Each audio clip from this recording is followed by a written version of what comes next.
Después de media hora, a ver si podemos comenzar después la clase la tendré que dejar diferente de campo para que la puedan ver, porque hay muchas cosas, mucha información que van a necesitar. Bueno, ¿cómo vamos a hacer nosotros la evaluación de la función renal? Al riñón lo podemos evaluar desde diferentes puntos de vista, lo podemos evaluar desde diferentes ángulos, pero nosotros lo que nos interesa esencialmente es conocer a través del laboratorio, a través de las imágenes, saber cómo está funcionando el riñón, cómo el riñón a nosotros nos está diciendo su forma de funcionar, cuáles son las características, qué es lo que está pasando, por lo que el riñón funciona de alguna manera o de otra. Entonces tenemos muchas cosas que podemos evaluar, desde hacer un análisis de sangre, hacer un análisis de orina, ver las imágenes. En las imágenes podemos utilizar ecografía, radiografía, podemos utilizar resonancia también, tomografía, y llegar incluso hasta la biopsia renal. Pero eso ya es algo muy de especialista, y a nosotros lo que nos interesa más que nada es que ustedes conozcan lo que hace un médico clínico y lo que va a hacer en consultorio, no lo que va a hacer más allá de evaluarlo en consultorio, sino que después las cosas más grandes seguramente las vamos a estar derivando al especialista. Entonces las cosas no lo vamos a hacer en principio. ¿Cómo vamos? ¿Qué es lo que tenemos que evaluar del riñón? Del riñón tenemos varias cosas que tenemos que evaluar. En un principio, ¿cómo funciona? ¿Cómo funciona? Eso lo vamos a ver a través del filtrado glomerular. El filtrado glomerular nos va a estar diciendo cómo este riñón nos está funcionando, cuál es la función principal del riñón. Acá yo les sugiero que cada vez que vean esto, estudien desde el punto de vista fisiológico. Cuando estudien, no estudien pensando directamente qué le voy a pedir, qué voy a hacer de memoria. Empiecen a pensar qué es lo que tiene el riñón y cómo lo vamos a evaluar desde el punto de vista fisiológico. ¿Cuáles son las funciones del riñón? El riñón toma la sangre, saca las cosas que son malas, se queda con las buenas, tiene una función de eliminación de estas cosas, concentra las cosas también, hace un equilibrio ácido-base, donde puede absorber bicarbonato, puede eliminar ácidos. El riñón también forma eritropoyetina, que también actúa mucho en la formación de glóbulos rojos. El riñón también actúa en la síntesis de la vitamina D3, en cómo se forma la vitamina D3 para que nosotros podamos mejorar el metabolismo fosfocálcico. Todas estas cosas que les voy contando son cosas que nosotros tenemos que acordar. Si nos acordamos de cuáles son las funciones del riñón, por supuesto que nos vamos a poder sentar a evaluar qué es lo que está pasando y qué es lo que vamos a ir a evaluar en un principio. Entonces, si nos acordamos de anatomía y de histología, nos vamos a acordar que el riñón tiene una unidad funcional, que es el glomérulo. ¿Se acuerdan de esto? Tenemos un glomérulo, un tubo proximal, masa de Henle, un tubo distal y el tubo colector. ¿Por qué me sirve esto? Y porque yo, de acuerdo a lo que hace cada uno de los lugares, voy a estar pidiendo cosas, me voy a estar enterando qué es lo que pasa. Por ejemplo, en el glomérulo se pueden filtrar las proteínas. De ahí, si el glomérulo no funciona, porque ustedes el glomérulo tienen que pensar como si fuera un colador. Y cuando yo tengo un colador que tiene agujeros muy grandes, deja pasar cosas que son más grandes. Las proteínas son sustancias que son moléculas que son muy grandes y normalmente no se pueden filtrar. O sea, si yo lo paso a través del colador, a una proteína normalmente no sale. Pero si ese colador tiene muy grande sus agujeritos, obviamente sí va a poder pasar. Entonces, cuando yo tengo un daño renal, voy a eliminar proteínas cuando estoy alterando el glomérulo. Entonces, desde esa forma, uno se tiene que ver qué es lo que está pasando. También a través de los nervios voy a eliminar azúcar también, y que también voy a poder saber si tengo algún problema en ese sector, también el azúcar se va a estar filtrando. Si yo me voy yendo un poco más hacia adelante, voy a ver que en el túbulo proximal se elimina sodio principalmente. En ese sector también voy a ver si hay algún problema en los túbulos, o voy a estar perdiendo mucho sodio, o no lo voy a poder reabsorber. También esas cosas son las cosas que nos pasan mucho también. En general, cuando el riñón no funciona, se pierden cosas. Cuando normalmente no funciona, se pierden cosas, pero hay otras que no se pueden eliminar y se concentran mucho. Entonces tenemos siempre esa dualidad, donde tenemos que sentarnos a ver cuál es la parte donde yo lo estoy perdiendo demasiado o no lo estoy pudiendo absorber. Ustedes se acuerdan de fisiología. ¿Qué es fisiología? El glomerulografía, el túbulo contenedor personal, tiene alguna secreción y absorbe muchísimo. Después tenemos el asa, donde ahí se produce la concentración, y finalmente en el distal hay una poquita concentración, una poquita absorción, y donde también hay una secreción de lo que no necesitamos. Entonces, mirando dónde está el problema, vamos a empezar a buscar cuál es una de las cosas que podemos pedir para evaluar esa función renal. ¿Sí? Vamos a pedir a ese examen. Lo primero que vamos a hacer. Y ustedes van a ver que las primeras cosas que se pide es la creatinina. Y la verdad que la creatinina es una cosa que se pide desde hace muchísimos años. Y es una cosa que no depende tanto qué pasa con la creatinina, por qué se usa la creatinina. Porque es una sustancia que se elimina del riñón. El riñón la elimina. En condiciones ideales, el riñón la elimina. La creatinina es algo que se forma desde el metabolismo, del músculo, del metabolismo más proteínas.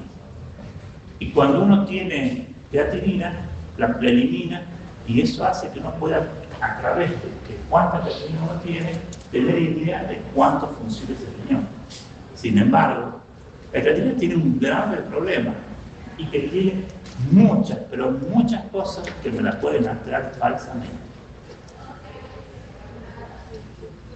Uno cuando ve creatinina siempre la busca, y recién les contaba a la doctora Reynoso que han dado en un congreso de oncología, y donde decían que la creatinina no es algo que necesitamos usar para evaluar función renal.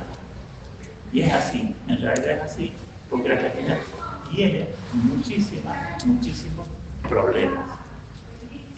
El principal problema es que tiene una función no lineal, se llama.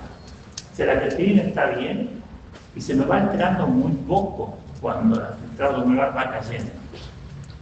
La creatinina se altera muchísimo cuando yo tengo mucho filtrado glomerular alterado, o sea, cuando me ha caído mucho el filtrado glomerular. ¿Cuál es el valor del filtrado glomerular de fisiología? ¿Se acuerdan? Perfecto. 90, 120, 80, 120, más o menos que se acuerden de ese valor. La creatinina normal, que tiene un rango, ¿sí?, diferente en varón y mujer. ¿Por qué piensan que es diferente en varón y mujer el rango? ¿Por qué? Por músculo, ¿sí?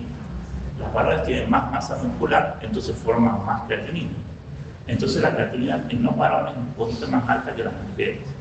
No es tanta la diferencia, pero está. Fíjense que cuando cae el filtrado glomerular, la creatinina aparece medio normal. Cuando empieza a caer, yo tengo que tener una caída muy grande, mayor a 60, mayor a que yo tenga menos de 60 mililitros para que yo empiece a ver esas alteraciones. Antes no las voy a ver. Y encima son alteraciones chiquitas, para que cuando yo tengo alteraciones muy grandes, la caída del filtrado glomerular ya es muy grande. Entonces dije, yo por ahí, vamos a decir, a ver, este paciente tiene 1,3 de creatinina. Y les parece, y el valor normal es hasta 1,12. ¿Les parece mucho o no?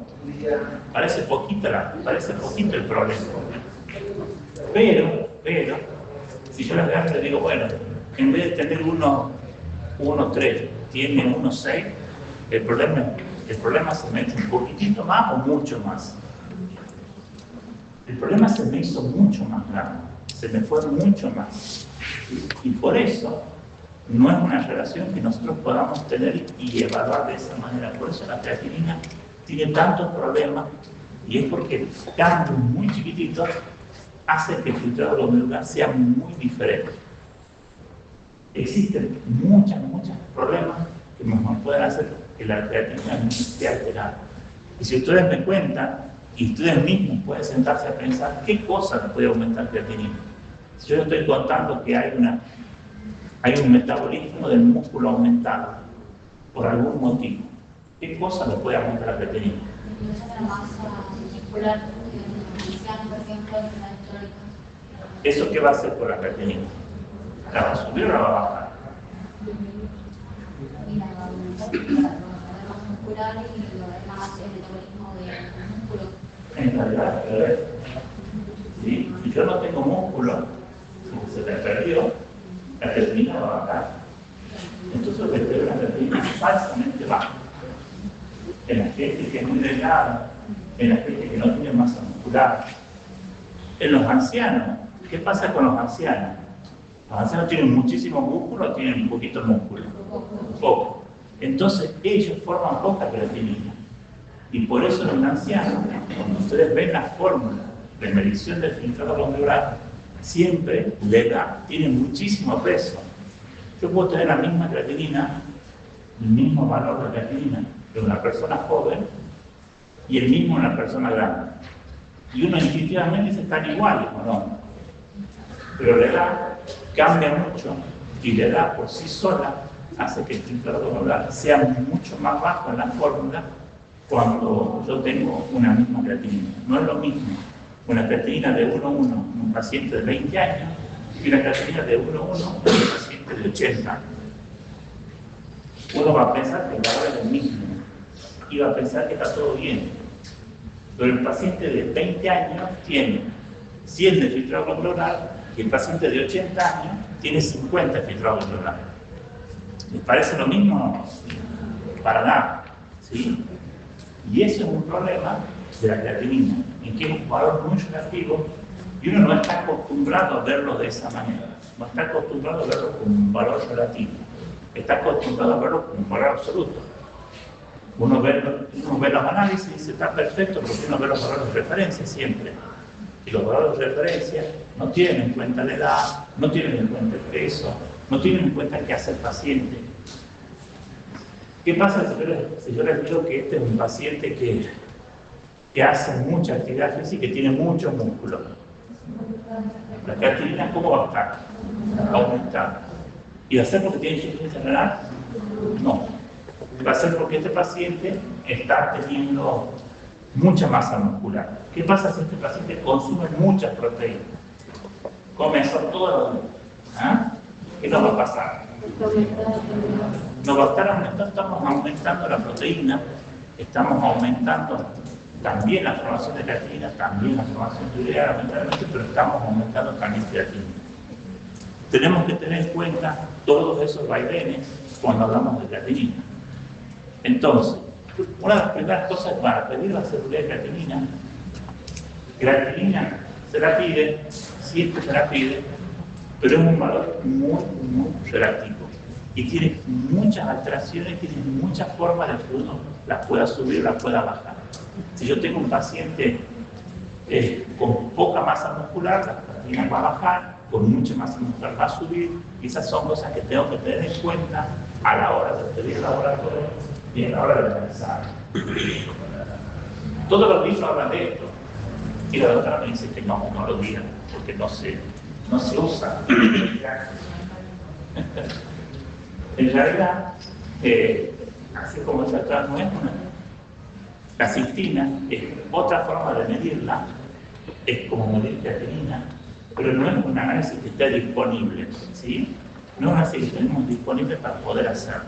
Sin embargo, sería algo mucho más ideal, porque no tiene todas esas alteraciones y se elimina directamente.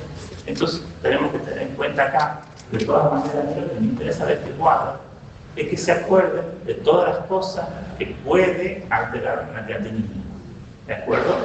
De eso me interesa, porque no es lo mismo cuando hablamos de creatinina, de todas estas cosas que estoy contando. La creatinina lo van a pedir todos los días, todo el tiempo, cada vez que vean a un paciente y le pidan función renal, urea y creatinina van a pedir siempre. Todo el tiempo lo van a pedir. Sin embargo, acuérdense que tienen muchas alteraciones y muchas cosas que no tienen que ver para saber si la creatinina está funcionando correctamente. ¿De acuerdo?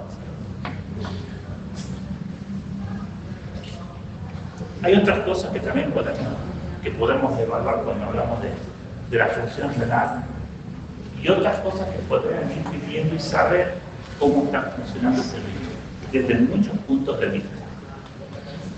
Hay muchas cosas que a nosotros, yo les contaba en un principio, que de acuerdo a la fisiología renal, hay cosas que hacen que el riñón concentre cosas y que pierda otras cosas. Vamos a hablar solamente de algunas cosas nada más, por ejemplo, de lo que es el equilibrio ácido-base. El riñón equilibra mucho todo lo que es el pH dentro del organismo y lo hace mediante la reabsorción más que nada del bicarbonato, que lo elimina y lo vuelve a reabsorber. Y eso hace que se mantenga en cierto equilibrio. También lo hace a través de la pérdida de sustancias. Las proteínas, ¿qué cargas tienen? ¿Positivas o negativas? Negativas. Entonces el riñón es capaz de perder también esa sustancia cuando no funciona bien, ¿sí? Y eso también es cosas a tenerlo en cuenta. El bicarbonato, ¿qué cargas tiene? Positivas. Son cosas que también las tenemos que ver. ¿Qué es otra cosa que se forma y que se elimina? ¿Qué pasa si yo acumulo ácido úrico? ¿Cómo va a ser el pH si yo acumulo ácido úrico? Ácido. Otra cosa que se acumula mucho es la insuficiencia renal. Entonces, cuando el riñón no funciona, se empiezan a acumular principalmente ácidos y se empiezan a acumular. Y por eso, una de las cosas que uno ve cuando el riñón no funciona en insuficiencia renal crónica es que el riñón tiene acidosis metabólica. Hay una clase en específico de lo que es equilibrio ácido-base, que me diría que no le encanta la fisiología, ¿verdad que está súper fácil o no? Equilibrio ácido-base. Ustedes cuando tienen el riñón es uno de los principales reguladores de ese equilibrio ácido-base. Entonces, cuando el riñón no funciona, se tiende a la acidosis. ¿De acuerdo? Se acumulan cosas que tienden a la acidosis. El riñón también puede perder cosas básicas, como el bicarbonato, también puede perder sodio, potasio. ¿Potasio qué cargas tiene? Positivas, entonces también las puedo llegar a perder. Entonces eso puede hacer que este equilibrio no esté. Una cosa importante que también hace el riñón y es poder eliminar azúcar en ciertas circunstancias. En ciertas circunstancias el riñón puede terminar eliminando azúcar. ¿Ustedes se acuerdan de fisiología cuándo se elimina azúcar? Cuando está muy elevado. ¿De acuerdo? Cuando está muy elevado. Y esa es otra cosa que también puede hacer el riñón cuando el riñón. ¿Qué valor tiene que tener uno para que pueda eliminar azúcar? ¿Qué glucemia? Mayor a 180. Bueno, entonces cuando uno tiene una glucosuria, se está sabiendo que tengo una glucemia que está muy alta. El riñón también se encarga de lo que es los fosfatos, también se encarga en cierta medida de otras cosas que se pueden eliminar. En un principio tenemos que tener en cuenta. Todas estas cosas, chicos, las van a tener en el campo, así que lo van a tener. Muchas cosas las van a ir viendo también de acá. Me voy a pasar algunas cosas. Vean. En principio.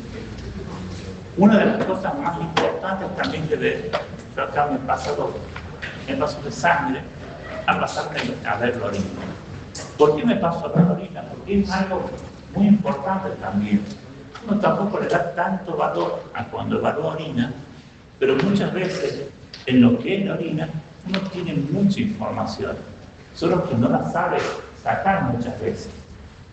Y acá vamos a dar de vuelta como hemos hablado al principio de fisiología.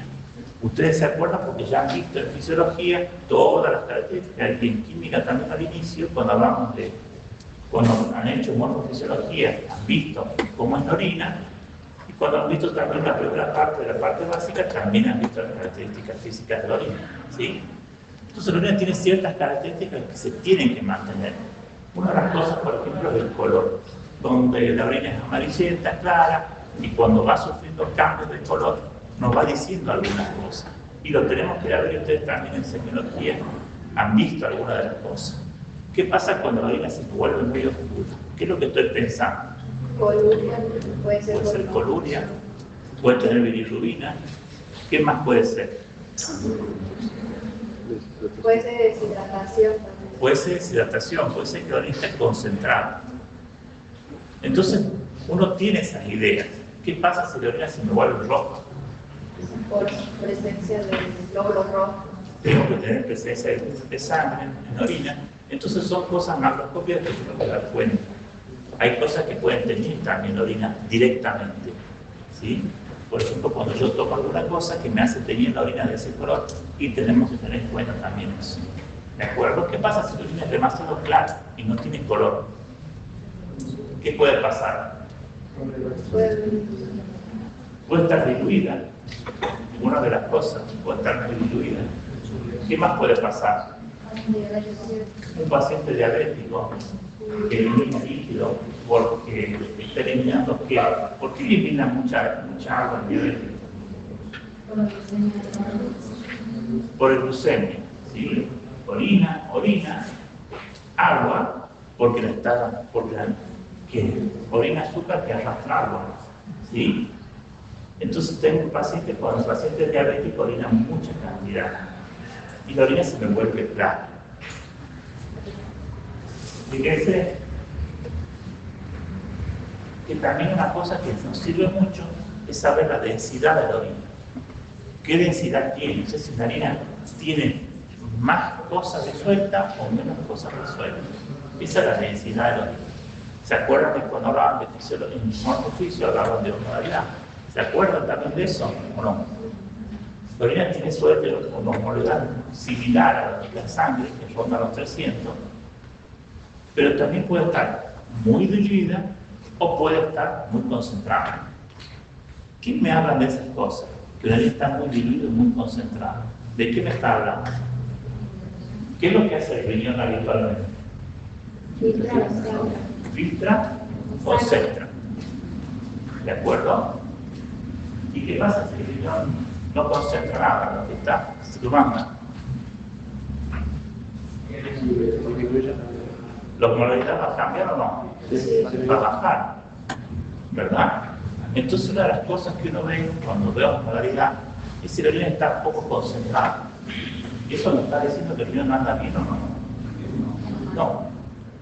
Y ustedes se sientan a ver muchas veces la osmolaridad cuando están viendo la orina, ¿no? ¿Le dan bolilla o no? No existe eso, no lo vemos nunca.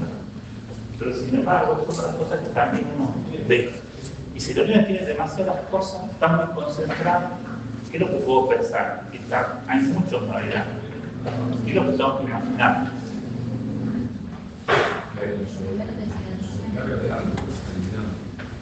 Si la orina tiene muchas cosas adentro, por eso es que tiene mucha osmolaridad, porque tengo muchas cosas disueltas adentro. El líquido que tengo muchas cosas disueltas adentro. ¿Qué voy a pensar? Por ejemplo, ¿qué pasa si yo tengo un paciente que tiene diabetes y orina azúcar? ¿La osmolaridad cae o aumenta? Yo le estoy agregando azúcar al agua, haciendo más concentrado. La osmolaridad va a subir. ¿Qué pasa si un paciente tiene proteinuria? Estoy diluyendo cosas en esa orina, estoy agregando cosas, la osmolaridad va a subir. Entonces son cosas que tengo que tener en cuenta cuando yo hago osmolaridad. ¿Se acuerdan ustedes de cuando veían la primera parte, cuando estaban en el primer año y tenían que corregir la densidad de acuerdo a lo que había en la orina? No. ¿O no lo han hecho nunca? No sé una forma, ¿no han hecho eso en biofísica, aparte de biofísica? ¿Tenían biofísica por lo menos? Ponele. Bueno, entonces todos los cursos tienen que ser de física de cero. ¿Sí? Bueno, cuando uno tiene cosas agregadas en esa orina, la densidad real de esa orina cambia. Porque le estamos agregando cosas. Entonces esa densidad está alterada por lo que tiene adentro. Entonces, ustedes piensan, es como que ustedes están tomando té, café y le ponen un montón de azúcar. Mientras más cosas le pongan, la osmolaridad va a subir porque va a tener más cosas disueltas.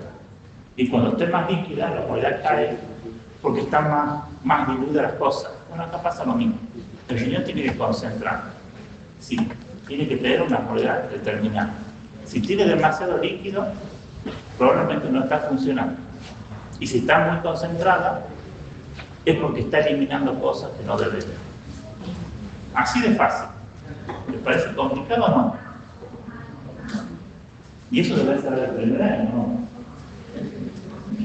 Ahora poner. Otra cosa que tienen que ver el riñón es que el riñón acidifica. El riñón usa ácido, ¿sí?, para él su función.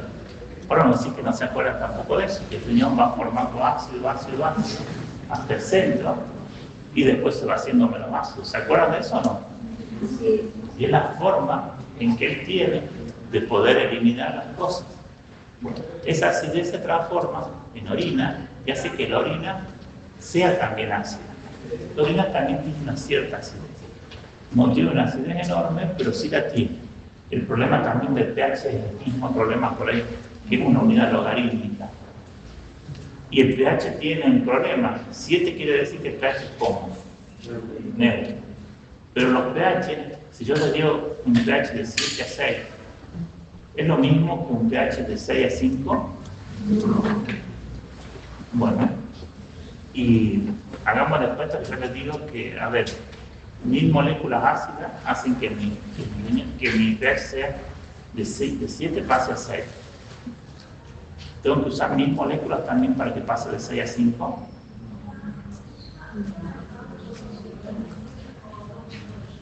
¿Qué opinan? Esas son preguntas capciosas de parcial también.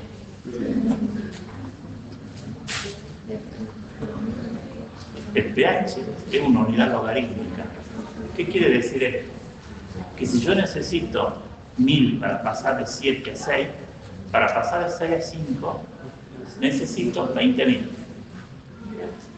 ¿De acuerdo?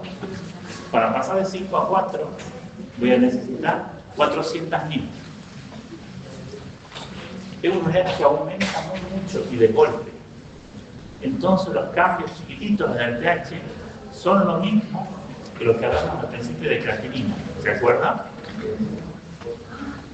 Entonces también tenemos que tener en cuenta eso. El riñón tiene que tener cierta acidez, porque esa acidez me está hablando de que el riñón está funcionando también. Si esa acidez no está, es por algo. Y me tengo que sentar a pensar por qué. Actualmente una de las cosas que nos cambia mucho la acidez es que, ¿qué les parece a ustedes?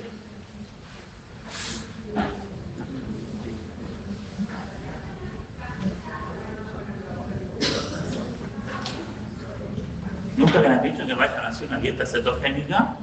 A ver si bajan de peso o no. ¿Sí o no? No. ¿Qué nos dice esto? Los 10 TikToks ahí están diciendo. Parece que o no ven TikTok, no le hacen caso. O tienen que estudiar medicina y no tienen tiempo de nada. ¿Cuál puede ser la causa? ¿Ah? Esto muchas veces, chicos, cuando uno, las comidas, lo que uno come, hace que cambie mucho el pH. Que cambie mucho. Normalmente las dietas hacen que el pH pueda bajar mucho cuando uno come cosas que pueden ser ácidas. Por ejemplo, ¿qué pasa si yo le digo tomen limonada? ¿Qué tiene la limonada? ¿Qué ¿Qué ácido tiene? Ácido cítrico. Ah, Y eso se elimina. Y entonces, ¿cómo va a estar la orina? Ácido. Es una de las formas en las que uno tiene también cuando el paciente tiene algún problema, por ejemplo cuando forma cálculos, cuando tiene algunas infecciones, uno le dice al paciente tome cítricos, tome limón, para que eso acidifique la orina. Porque los gérmenes viven mal en medio ácido, no viven tan bien en medio ácido. Entonces, por eso, muchas veces uno hace eso también. ¿De acuerdo? ¿Qué pasa si yo les digo, si ustedes agarran y están comiendo bicarbonato todo el día? ¿Quién tomará bicarbonato todo el día? No hay nadie que salta por acá, ¿verdad? Si no diga nada. ¿Quién come bicarbonato? La gente que coque. ¿Cómo piensan que está su pH ahí de orina? Alcalino, está bien alcalino. Y lo malo es que los medios alcalinos hay ciertos gérmenes que son muy afectos a estar ahí. Entonces también tenemos que tener en cuenta eso. Ciertos pH también hacen que sustancias precipiten o no. Entonces también esos pH diferentes hacen que uno tenga tendencia a formar cálculos. Cuando hay cosas que precipitan y se empiezan a pegar entre ellas, se forman cálculos en nivel urinario. Entonces también tenemos que tener en cuenta los ácidos, muchas veces eliminan los cálculos, los rompen. Ustedes piensan que ponen un ácido en una piedra y la ven comiendo de a poquito. Pero los medios alcalinos tienen que ser muy alcalinos para que hagan el mismo. Entonces normalmente los medios alcalinos predisponen también a que uno tenga formación de cálculo. ¿Sí? Hay muchas otras cosas que también tenemos que ver, que nos pueden alterar también lo que es la orina. Hay muchas cosas, y por ahí que también son medio patrimonio de los que son los más agentes de nefrología, entre los que nosotros vamos a aprender muchas cosas. Acá hay muchas cosas que están bastante buenas, pero me las voy a ir salteando un poco, porque no lo mismo, esto lo voy a dejar subido para que lo puedan entender y lo puedan repasar desde ahí, porque la verdad que esto está, a mí me gustó cuando lo estuve haciendo porque es bastante práctico. Pero, si me voy a pasar demasiado de largo, no, así que vamos a pasar algunas cosas que, si no quiero que se maten. Así que hay cosas importantes también en lo que es el sedimento urinario, y es otra cosa que uno ve y tiene que tener en cuenta. El sedimento urinario son las sustancias que uno puede llegar a ver normalmente en microscopía o cosas que son disueltas también en la orina. La orina normalmente no tiene cuando ustedes leen los elementos formes que puede haber en la orina, ustedes por ejemplo se van a encontrar con que el glóbulo rojo hay muy poquito. Hay 0, hay 2 glóbulos rojos por campo. Pero cuando yo tengo mucho, tengo que pensar en ciertas cosas. Cuando yo tengo muchos glóbulos rojos en la orina, voy a pensar dos cosas principalmente. Piensen ustedes, ¿qué cosa le va a dar sangre en la orina? ¿Por qué sangraría el riñón?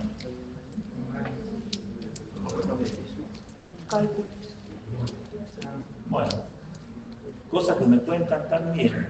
Está bien, lo más habitual son los cálculos renales. Lo más habitual, ¿sí? Pero no es una gran hematuria. ¿Ustedes se acuerdan de la introducción a la medicina del año pasado? Que la orina se tiñe mucho con sangre. ¿Se acuerdan o no? ¿Les han contado eso? Que si ustedes agarran y diluyen 3 gotas de orina en un litro de sangre, 3 gotas de sangre en un litro de orina, ahora sí, esa orina se vuelve roja. Y uno la ve y dice, oh, está orinando 1 litro de sangre. Pero en realidad no. Son poquitas gotas que tiñen mucho la orina. ¿De acuerdo? Pero cuando uno ve orina en sangre, lo primero que va a pensar es que uno tiene estiasis renal. ¿Por qué? Porque normalmente los cálculos renales, cuando ustedes los ven a microscopio, depende de qué tipo de cálculo, pero generalmente tienen formas de aguja. Son muy finitos, son como agujitas, y eso se van pinchando directamente. Se van pinchando en vejigas, se van pinchando en varias partes, y van lesionando, y van sacando glóbulos rojos. Eso es uno de los mecanismos más importantes de tener hematuria, que es la más común. Las otras cosas más importantes es la glomerulopatía, y es una de las cosas que uno tiene que ver. ¿A qué viene todo esto? Y que cuando uno ve lo que hay en la orina, se fija de lo que son los cilindros, ¿sí? Se fija de lo que son los cilindros. Los cilindros son proteínas que se han formado a nivel glomerular y que han agarrado y se han pegado con algo que viene de arriba. Si yo tengo cilindros que se han formado cerquita de los glomérulos y de ahí hay sangre perdiéndose de ahí, yo voy a tener los famosos cilindros hemáticos y que son patognomónicos de las glomerulonefritis. Las glomérulas, cuando ustedes vean cilindros hemáticos, saben que tienen un diagnóstico de una glomerulonefritis. ¿Hay otras cosas que pueden llegar a provocar esto? Sí, hay otras cosas, pero eso es una de las cosas que ustedes se tienen que acordar. Los cilindros, que son proteínas que se han formado a nivel glomerular, a nivel de los túbulos, de los glomérulos de los túbulos proximales, estos tienen proteínas que se han unido a algo, se han unido a lo que sea, a algo que está afectando al glomérulo. Si el glomérulo tiene una infección o tiene algún problema de invasión por glóbulos blancos, va a tener cilindros que van a ser leucocitarios. Eso se da mucho en las infecciones. Si yo tengo cilindros en los cuales tengo una gran pérdida de proteínas, que tienen cilindros hialinos, tengo que tener en cuenta que esos cilindros también pueden producirse en algunas cosas, en alguna gente normal. Pero no es lo más habitual. Ver cilindros hialinos, o sea, ver la pérdida de proteínas chiquititas, es algo que se ve, pero no es algo que sea normal. Entonces yo, si veo, tengo que contar cuántos tengo. Si tengo uno, no pasa nada. Si tengo muchos, tengo que ver por qué. Cilindro está hablando entonces de una afección glomerular. Y de acuerdo a qué tenga el cilindro, yo voy a saber si es de qué tipo de afección se trata. ¿De acuerdo?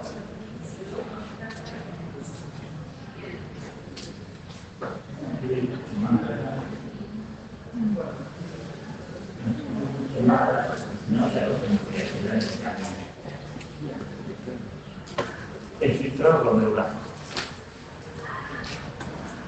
Me voy a salir un poco aquello, como les vuelvo a contar, lo van a tener para que lo puedan ver. Pero hay una cosa que nos piden mucho y es el filtrado glomerular. Es una de las cosas más importantes a pedir cuando estamos hablando de patología renal, porque yo quiero saber cuánto me está funcionando ese riñón. Y la verdad, por suerte, como los números me coinciden más o menos, yo digo, bueno, si tengo 100 mililitros de filtrado glomerular, el riñón anda bien, y si voy bajando esa cantidad de filtrado glomerular, voy teniendo la alteración que me está diciendo esto. ¿Cuál es el tema del filtrado glomerular? Existen varias formas de medirlo al filtrado. Existen varias formas. ¿Qué es lo que usamos nosotros actualmente? Es el índice albúmina-creatinina o proteína-creatinina. Es una forma fácil de medir. Es una forma que uno puede hacer, hace un índice de cuánta creatinina tengo, de cuánta proteína albúmina tengo, y hago un cociente y eso me dice más o menos cuánto está funcionando el riñón, y eso ha demostrado que tiene una buena correlación actualmente con lo que es el filtrado glomerular. Pero si yo quiero hacer un estudio que sea un poco más completo y que me dé algo mejor, hago la orina de 24 horas. Pido orina de 24 horas, pido clines de creatinina, ¿sí? En orina de 24 horas. Tengo que juntar la orina de todo un día, tengo que decirle al paciente que me traiga toda la orina que he hecho durante un día, que saco una muestra de sangre, se ve la creatinina en sangre, se la ve en orina, y eso me da a mí un índice que es muy, pero muy cierto para decirme cuánto está orinando el paciente, cómo está funcionando el riñón, y aparte que me va a dar otra característica que me va a mostrar cuál es la proteinuria. Porque una de las primeras cosas que se ve cuando se ve el riñón es la proteinuria. Yo les he contado al principio que el riñón es como un colador y se le van haciendo grandes agujeritos. Entonces al principio, ¿qué va a pasar si yo tengo sobre un poquito más grande? La albúmina. Voy a tener la microalbuminuria, si voy a tener albúmina que va a ir pasando y va a pasar poquitito. Y a medida que esos agujeritos se van haciendo más grandes, o se le va bañando más el riñón, la albuminuria de chiquitita va a ir pasando a un rango mucho más grande. ¿De acuerdo? Entonces, lo mejor es tratar de pedir una orina de 24 horas para que esté bien la función y la proteína. La verdad que en el consultorio uno lo que más hace es eso. ¿Se quiere dar una idea de lo que pasa sin hacer todo esto? Por supuesto que el índice de albúmina, creatinina es fantástico, funciona muy bien y hay muchas, y aparte uno lo puede calcular también. ¿Se acuerdan que yo les he contado, por ejemplo, de las fórmulas de función renal? No se las tienen que acordar. Las fórmulas de función renal las tienen en el celular. Les preguntan a Gemini y ahí nomás se las da. Entonces ustedes lo que tienen que hacer es saber descargarla con los datos del paciente y con eso ya van a tener la función renal. No hace falta que se la acuerden. Antes la verdad que nos preguntaban mucho nosotros cómo eran las fórmulas. Eso me parece que ya no es algo que tengamos que hacer, pero sí, por ejemplo, que tienen que saber que es por edad, que no es lo mismo para una mujer, que no es lo mismo. Esa es la forma que ustedes más o menos se van a acordar qué es lo que hay que hacer. Pero entonces, cuando quieren evaluar función renal, vamos a pedir una orina de 24 horas o vamos a pedir índice albúmina creatinina. ¿De acuerdo? Son los más importantes, los más frecuentes, y estos se correlacionan bastante con lo que es la alteración de la función renal.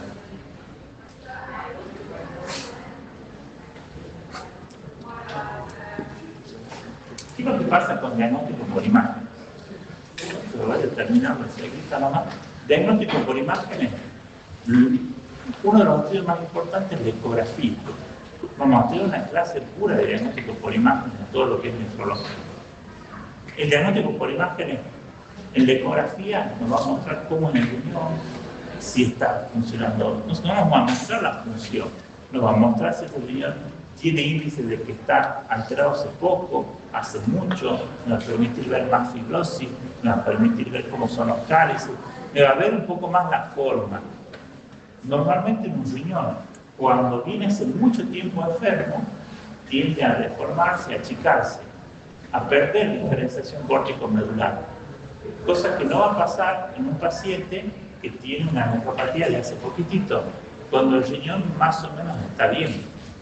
Entonces va a tener su forma normal, va a tener su conformación habitual, no va a tener otros elementos agregados. La ecografía es algo fácil de hacer que nos va a permitir tener una idea de cómo es la anatomía de un riñón. Y el siguiente estudio que vamos a tener en la clínica va a ser una tomografía o una resonancia. Y son estudios un poco más complejos, pero tienen también sus cosas a tener en cuenta. Nosotros con una tomografía tenemos que ver que el paciente no le podemos hacer contraste. Si el paciente tiene una insuficiencia renal, no es un paciente que queramos hacer contraste porque el yodo es nefrotóxico, entonces no es algo que queremos hacer. En la resonancia es algo que se puede hacer mejor, pero también hay cierta toxicidad renal también con los contrastes que se usan en resonancia. De todas maneras, esto lo vamos a ver mucho más en radiología, pero lo que nos va a permitir ver la tomografía y la resonancia es tener una imagen anatómica pero mucho más exacta de lo que nos permite la ecografía, a pesar de que la ecografía es un buen estudio y ve bastante bien la parte renal. ¿Cuál es el problema? Que si yo tengo un paciente con un abdomen muy grande o que tiene muchos gases, la ventana no es tan buena y por eso a veces pedimos tomografía. Incluso cuando necesitamos hacer mediciones mucho más exactas, por ejemplo, para ver un quiste, para ver las paredes, para ver el tamaño exacto, nos es mucho mejor estudiar una tomografía y seguirlo de esa manera que pedir una ecografía. La ecografía nos puede resultar, pero no es algo que nos seguir constantemente. Cuando yo veo un paciente desde el punto de vista clínico, tengo que pensar qué pasa. Me tengo que imaginar qué es lo que está pasando. O sea, si yo tengo un paciente que me consulta por algún problema clínico, por un problema que no orina bien, por un paciente... Normalmente los pacientes les cuento que no tienen tantos problemas, no vienen a la consulta directamente por problemas renal puros. Vienen porque tienen algo, vienen porque tienen edema, vienen porque tienen hipertensión. Muchas veces no van al nefrólogo de primera intención, a menos que tengan un problema de que no orine bien o que orine mucho. Normalmente no ven un nefrólogo, normalmente ven a los clínicos. Y eso es una cosa que ustedes tienen que tener en cuenta.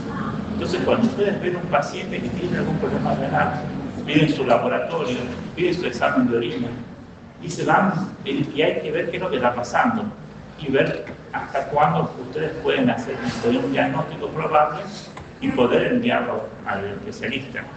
Cuando uno ya tiene una nefropatía un poco más avanzada, ya va a pedir intrauroglomerular, ya va a empezar a pedir estudios de imágenes, va a empezar a pedir ecografía, cuando ya se imagina que uno tiene algo un poco más avanzado. Pero la primera parte de ver función, el inicio de la función lo van a hacer ustedes. Ustedes van a ver un paciente, le van a pedir sus análisis, van a ver su orina, y cuando eso esté alterado, muy probablemente estén pensando en una patología renal y lo van a estar mandando al especialista como primera cosa que van a hacer como clínico.